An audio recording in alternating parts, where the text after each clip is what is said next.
what about political noise, Jonathan? There is talk of an impending impeachment complaint against the president, and then we're expecting more impeachment complaints to be filed against the vice president in February. How will this affect, um, the whole outlook for the year? Okay, I think what we saw from September 21, we saw a peak negative sentiment, and it doesn't mean that we will not see another peak. If we don't get to see more action from the government in the coming days, especially starting January 25 or actually starting January 19.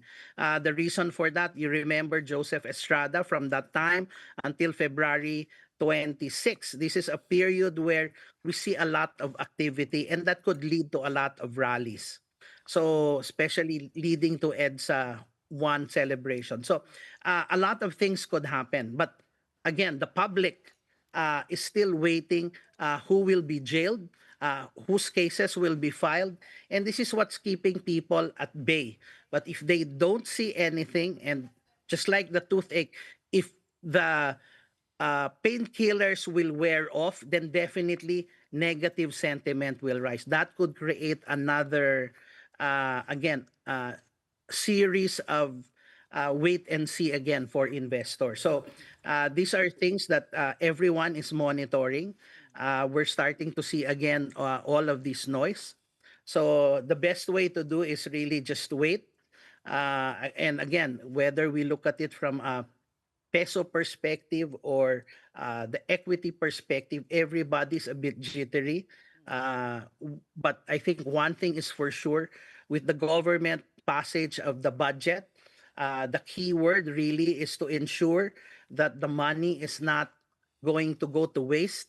Once people start seeing that, people can Filipinos are very forgiving. And once they start seeing this type of activities, definitely that sentiment will slowly change. And as I said, hopefully by the end of the first quarter, the signals that we're looking at, that business will start coming back, government is spending, should be able to at least put a floor or at least put a peak on the peso by the first quarter, and the second quarter should at least see a lot of remittances as we this is the typical cycle of our OFW remittance. They send money during the second quarter. Hopefully at that time we should see better improved investor sentiment and probably a better the political uncertainty that we're talking about should be gone.